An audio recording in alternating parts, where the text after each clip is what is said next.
राजकुमारी दामिनी के कहने पर राजकुमारी मैथिल का चेहरा उतर चुका था। वो भरी आंखों में आंसू लिए राजकुमार आदवेद की ओर क्षमा याचना की दृष्टि से देखते देख रही थी। राजकुमार आदवेद को मैथिल की आंखों में आंसू देख तड़प उठा। वो राजकुमारी दामिनी को जो बिना वजह के ही राजकुमारी मैथिल के मनोबल को तोड़ रही थी। वो कहता है, राजकुमारी दामिनी, शायद आपको ज्ञात नहीं, इस प्रतियोगिता के संचालक हम हैं। महाराज और प्रजा की इच्छा अनुसार को ध्यान में रखते हुए ही हम किसी निष्कर्ष पर पहुंचेंगे। आप व्यर्थ में अपना विचार विमर्श कर समय नष्ट कर रही है। राजकुमार की कटाक्ष पर दामिनी की आंखें सिकुड़ जाती हैं। राजकुमार आदवेद, हम तो प्रतियोगिता के नियम अनुसार ही कह रहे थे। प्रतियोगिता के नियम से लेकर निष्कर्ष तक महाराज, गुरुजी, मंत्री महोदय और हम उपस्थित हैं। आपको इस विषय में चिंता करने की आवश्यकता नहीं है। राजकुमार आदेवद द्वारा कहने पर दामिनी वहां से चले जाना ही उचित समझती है। यहाँ राजकुमारी मैथिली, राजकुमार पृथ्वी और उदय भी सभा से जाने लगते हैं। उनके जाने के बाद राजकुमार आदवेद महाराज से कहते हैं, महाराज, एक संचालक हेतु हम कुछ कहना चाहते हैं। जी राजकुमार, आपको आज्ञा दी जाती है। महाराज ने आदवेद से कहा। महाराज, प्रतियोगिता के पहले चरण को देखते हुए हमें राजकुमारी मैथिल को एक अवसर देना चाहिए। हम मानते हैं शेर पर नियंत्रण खो जाने से उनका ध्यान केंद्रित न हो पाया और उनसे निशाना चूक गया। किंतु महाराज, हम प्रतियोगिता के केवल एक दृष्टि से देख रहे हैं। अगर हम रणथंभौर के प्रजा की दृष्टि से देखा जाए तो एक राजा में सबसे महत्वपूर्ण बात यह होती है कि वो प्रजा का हित को भी ध्यान में रखें। और राजकुमारी मैथिल ने सिर्फ प्रतियोगिता ही नहीं, प्रजा के हित में भी विचार किया, जो किसी प्रतिभागी ने विचार नहीं किया। महाराज। राजकुमार आदवेद की बात सुनकर महाराज चंद्रभान और राजगुरु भी एक दूसरे को देखने लगे और उनके चेहरे पर एक विनम्र मुस्कान थी, जो राजकुमार आदवेद समझ न सके थे।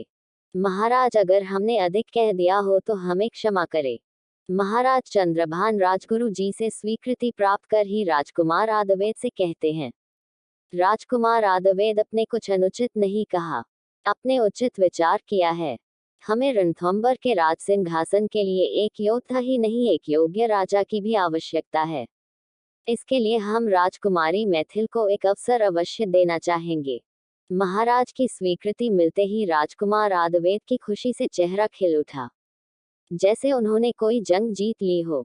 धन्यवाद महाराज, हम अभी ये सूचना राजकुमारी मैथिल को देकर आते हैं। महाराज से आज्ञा लेकर ही राजकुमार आदवेद उतनी ही तेजी से सभा से बाहर महल की ओर जाने लगे। उनके चेहरे की खुशी साफ जाहिर कर रही थी, उन्होंने महाराज राजकुमारी मैथिल को एक अवसर दिलाने के लिए ही किया था। आखिर राजकुमार अपनी मैथिल की आंखों में आंसू कैसे देख सकता था। राजकुमार आदवेद राजकुमारी मैथिली के कक्ष में जाते हैं, जहां राजकुमारी मैथिल चुपचाप कक्ष में गुमसुम सी बैठी हुई थी। राजकुमारी जी। आदवेद के पुकारने पर भी राजकुमारी मैथिल अपनी तंद्रा से बाहर नहीं आती, जाने क्या वो सोच रही थी। राजकुमार कब उनके समीप आकर उनका सर सहलाते हुए कहते हैं, राजकुमारी मैथिली, आप उदास क्यों बैठी है। हल्का सा स्पर्श और राजकुमार की आवाज सुनकर मैथिल राजकुमार की ओर देखती है और उनकी आंखों से आंसू आने लगे। हमें क्षमा कर दीजिए राजकुमार, हम आपकी उम्मीदों पर खरा नहीं उतर पाए। आपने हमें कितनी मेहनत से सिखाया, लेकिन हमसे कुछ नहीं हो पाया। हम हार गए हैं राजकुमार, हमें क्षमा कर दीजिए। कहते हुए राजकुमारी मैथिल फूट फूट कर रो पड़ी। तभी राजकुमार आदवेद राजकुमारी मैथिली के पास बैठकर उन्हें आश्वासन देते हैं, राजकुमारी जी, शांत हो जाए, आपको ये सब कहने की आवश्यकता नहीं है। आपने प्रतियोगिता में बहुत अच्छा प्रदर्शन किया है। राजकुमार, हम जानते हैं आप ये सब हमारा मन रखने के लिए कह रहे हैं, किंतु हम समझते हैं हम प्रतियोगिता से हार चुके हैं। राजकुमारी मैथिली सुबकते हुए कहती है, हमने कहा है न राजकुमारी, आपको दुखी होने की आवश्यकता नहीं है। आपने जो किया है वो किसी ने भी विचार नहीं किया है। आपको ज्ञात भी है, आपने प्रजा की रक्षा की है, उन्हें इतनी बड़ी विपदा से बचाया है। अगर आपने उस शेर पर वार न किया होता तो आज न जाने कितने ही प्रजा का अहित हो जाता, कितनों का घर उजड़ जाता। इसलिए तो आपको एक और अवसर दिया जा रहा है। राजकुमार की बात पर मैथिली सुबकती आंखों से उन्हें देखती रही। उन्हें तो खुद भी नहीं पता था कि उन्होंने कितना बड़ी विपदा से प्रजा की जान बचाई। क्या आप ये क्या कह रहे हैं राजकुमार? अफसर। हाँ राजकुमारी, महाराज और हम सब एक निष्कर्ष पर पहुंचे हैं कि आपको एक अवसर अवश्य दिया जाना चाहिए प्रतियोगिता के अगले चरण के लिए। इसलिए अब आप अपने आंसू पोंछिए और जल्दी से अगले प्रतियोगिता के चरण के लिए तैयार हो जाए। राजकुमार आदवेद कहते हुए उठे तो मैथिली ने उसका हाथ थाम लिया। राजकुमार, ये सब आपने हमारे लिए किया ना? राजकुमार आदवेद और राजकुमारी मैथिल एक दूसरे को देखने लगे। राजकुमारी मैथिली ने जब राजकुमार आदवेद का हाथ थामा तब राजकुमार आदवेद उसके दोनों हाथों को प्यार से थामे आंखों में आंखें डालकर कहते हैं, हमने जो भी किया वो एक संचालन को करना चाहिए था। आपको एक अवसर जरूर मिलना था, क्योंकि आज प्रजा के लिए जो भी किया वो किसी ने विचार तक नहीं किया था। अब आप ये सब विचार करना छोड़ दीजिए और आगे की प्रतियोगिता के लिए अच्छे से अभ्यास कीजिए। कहते हुए राजकुमार आदवेद मैथिली के कक्ष से बाहर चला गया। मैथिली जाते चार हुए आदवेद को देखती रही। उसे आज आदवेद की बातों से दिल को बहुत सुकून पहुंचा था। वो आदवेद द्वारा थामा हुआ हाथ देखती हुई चेहरे पर मुस्कान छा जाती है। प्रतियोगिता के दूसरा दिन। प्रतियोगिता स्थल में फिर से प्रजा की भीड़ जमी हुई थी। प्रजा आज पहले से भी ज्यादा उत्सुक नजर आ रहे थे अपने आने वाले नए राजा को परखने के लिए। पहले ही चरण में प्रजा अपने राजन को परख चुकी थी। अब इस दूसरे चरण में कौन अपना सामर्थ्य दिखा पाता ये देखने के लिए प्रजा और महाराज की नजर टिकी हुई थी। राज परिवार के लोग प्रतियोगिता स्थल में उपस्थिति हो चुके थे। अब कुछ ही क्षणों में प्रतियोगिता आरंभ होने वाली थी। उससे पहले राजकुमार आदवेद प्रजा के समक्ष कुछ विशेष सूचना देने वाले थे। चारों प्रतिभागी पहले से ही प्रतियोगिता स्थल में उपस्थित हो चुके थे।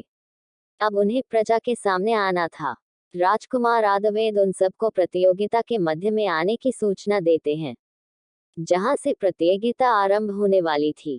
प्रतिभागी प्रतियोगिता स्थल में उपस्थित रहे। राजकुमार पृथ्वी, राजकुमारी दामिनी, राजकुमार उदय और राजकुमारी मैथिल। राजकुमारी मैथिली का नाम सुनते ही प्रजा में जैसे उल्लास सा भर आया, जैसे उसने अपने आगामी राजा का स्वागत कर रही हो। प्रजा के प्रति इतना प्यार और सम्मान देखकर राजकुमारी मैथिल भी हैरान रह गई थी। उन्होंने तो शायद आज पहली बार अपने नाम के जयकारे सुने होंगे। जहां राजकुमारी मैथिल का नाम सुनकर प्रजा प्रसन्न होती है, वहीं राजकुमारी दामिनी के हाव भाव बदलने लगते हैं। राजकुमारी दामिनी मैथिल से कहती है, आप यहाँ क्या कर रही है मैथिल? आप तो प्रतियोगिता से बाहर हो चुकी थी, क्या आपको ज्ञात नहीं? तभी राजकुमार आदवेद अपनी सूचना सुनाते हैं। रणथंभौर की प्रजा को हमारा प्रणाम। आज प्रतियोगिता का दूसरा चरण होने जा रहा है। प्रतियोगिता के नियम के अनुसार हमने कहा था कि पहले चरण में जो भी प्रतियोगिता को पूरा करेगा वो दूसरे चरण में जाएंगे, किंतु दुर्भाग्यवश हमारी एक प्रतिभागी चरण पूरा करने में असमर्थ रही। हम सब इस निष्कर्ष पर पहुंचे हैं कि राजकुमारी मैथिली को एक अवसर अवश्य दिया जाना चाहिए। आदवेद की बात सुनकर दामिनी भौचक्के से मैथिल को देखती रही तो कभी आदवेद को। वही राजपरिवार के सदस्य ये सुनकर बहुत खुश होते हैं। राजकुमार आदवेद आगे कहते हैं, अब हम रणथंभौर की प्रजा से जानना चाहते हैं कि क्या आप राजकुमारी मैथिली को ये अवसर देना चाहेंगे। राजकुमार आदवेद की बात समाप्त होने पर से प्रजा की भीड़ में जमकर नारेबाजी शुरू हो जाती है। जी हाँ राजकुमार, हम राजकुमारी मैथिल को ये अवसर देते हैं। राजकुमारी मैथिली ने हमारे प्राणों की रक्षा की है। वो कल के प्रतियोगिता चरण पूरी नहीं कर सकी तो क्या हुआ, हम उन्हें दूसरा अवसर अवश्य देना चाहेंगे। क्यों साथियों, बोलो। हाँ हाँ, हम अपनी राजकुमारी मैथिली को एक अवसर अवश्य देना चाहेंगे। राजकुमारी मैथिली की जय। राजकुमारी मैथिली की जय। प्रजा में अपने प्रति इतना प्यार और स्नेह देखकर राजकुमारी मैथिल आश्चर्य और खुशी का कोई ठिकाना न रहा।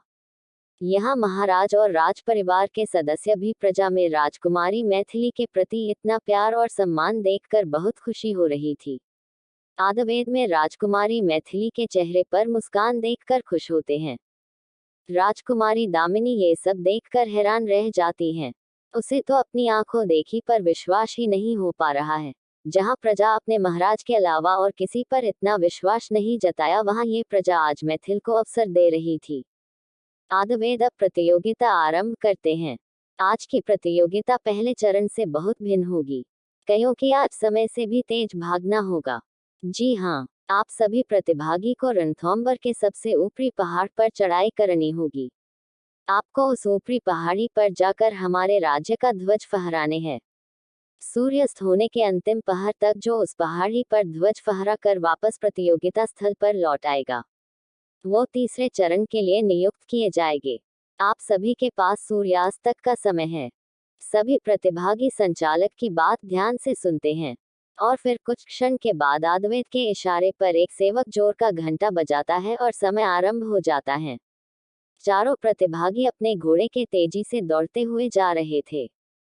चारों प्रतिभागी अपनी दिशा पकड़ चुके थे, लेकिन राजकुमारी मैथिल को अपनी दिशा का कुछ पता नहीं चला था। वो अपने घोड़े को एक जगह खड़े करते हुए अपने चारों ओर देखती है और फिर दूर पढ़ाई पर उस झंडे को जो हम उस झंडे तक कैसे पहुंचे?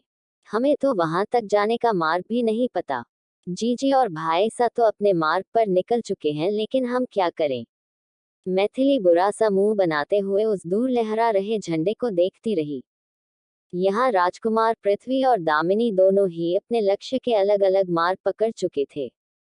राजकुमार किसी भी हालत में उस पहाड़ी तक पहुंचना चाहते थे। वही राजकुमारी दामिनी किसी भी कीमत पर अपने से आगे किसी को भी पहुंचने नहीं देना चाहती थी। दामिनी को रणथंभौर के मार्ग से भाली भांति परिचित थी। उसने जो मार्ग चुना था वो पहाड़ी तक जल्दी तो पहुंच जाते, लेकिन उस मार्ग पर किसी दूसरे मनुष्यों का इलाका हुआ करता था। वो इलाका ऐसा था जहां रणथंभौर के कोई भी व्यक्ति उस इलाके में कदम तक नहीं रखते थे। दामिनी इस प्रतियोगिता में जीत हासिल करने के लिए किसी भी हद तक जा सकती थी। उसे हर हाल में राज सिंहासन चाहिए था, जिसके लिए वो कोई कीमत दे भी सकती थी तो कोई भी कीमत चुका भी सकती थी। वो इलाका नील जंगल के पार एक अंधेरी बस्ती से होकर जाता था और उसके ठीक पार वो लाल पहाड़ जिस पर उसका लक्ष्य का झंडा फहरा रहा था। लेकिन उस इलाके से पार जाना इतना आसान नहीं था। दामिनी उस इलाके पर पहुंच तो गई थी, लेकिन उस इलाके से बाहर निकलना का मतलब मौत से सौदा करने का था। दामिनी उस इलाके के बारे में सब कुछ जानती थी, यहाँ तक कि रणथंभौर के महाराज भी रणथंभौर राज्य किसी भी व्यक्ति को उस जंगल के इलाके से दूर रहने की सख्त हिदायत दी गई थी। तब से लेकर आज तक कोई भी व्यक्ति उस इलाके में कदम तक नहीं रखता था। लेकिन महाराज को क्या पता था, एक दिन उसके ही महल की राजकुमारी उस इलाके पर कदम रखने जा रही थी, जो उसकी जिंदगी की सबसे बड़ी भूल साबित हो सकती है। वो अपने घोड़े की लगाम खींच रही थी, लेकिन उसका घोड़ा एक कदम भी आगे नहीं बढ़ा पा रहा था। वो बार बार हुंकार लगाता, जिससे दामिनी उसकी लगाम जोर जोर से खींचने लगी। तभी उसके सामने बहुत सारे लोगों के झुंड बनाकर सामने खड़े थे। दिखने में वो एक मानव की तरह थे, लेकिन हरकत और व्यवहार एक जानवर की तरह। वो मानवीय रूप में एक राक्षस दल के थे। उन सब के शरीर कोयले से भी ज्यादा काला था, चेहरा भद्दा, सड़े हुए दांत, उन सब के शरीर में से एक तेज दुर्गंध आ रही होती है। दामिनी उन सब को देखकर पहले तो चौंक जाती है, उसके चेहरे पर थोड़े थोड़े डर समाने लगी थी। तभी उन सब के बीच उनका गण का एक और राक्षस दामिनी की ओर आता है। वो भी उन सब की तरह ही देखने में था, लेकिन उनके शरीर का आकार उन सब से बलिष्ठ था। दिखने में वो उन सब से कहीं ज्यादा कुरूप था। दामिनी उसे देखते ही पहली बार जीवन में उसके आंखों में डर समाने लगा था। वो मन ही मन खुद को यहाँ आने से कोसती रही। वो मानव रूपी राक्षस का सरदार दामिनी की ओर बढ़ता चला आ रहा था। वो दामिनी को ऊपर से नीचे तक एक सरसरी नजर डाले देखता और अपनी बढ़ी हुई दाढ़ी पर हाथ फेरते हुए कहता, रणथंभौर की राजकुमारी दामिनी हमारे कबीले में क्या महाराज चंद्रभान की इतनी बुरी दुर्दशा आ गई है कि वह अपनी महल की राजकुमारी को हमारे पास खिदमत में भेज रहे हैं? उसके कहने पर उसके दल के सभी हुंकार भरते हुए हंसने लगे। दामिनी गुस्से भरी आंखों में उस राक्षस को देखती है और अपनी तलवार निकाले उस पर आक्रमण करने को होती है। दामिनी के तलवार निकालने पर वो सभी चौकन्ने हो जाते हैं और अपना अपना हथियार कस लेते हैं। तभी एक तेज गुर्राहट भरी आवाज आती है और सभी का ध्यान उस ओर चला जाता। ठहर जाओ, कहानी जारी रहेगी। कहानी के साथ बने रहने के लिए चैनल को सब्सक्राइब जरूर करें।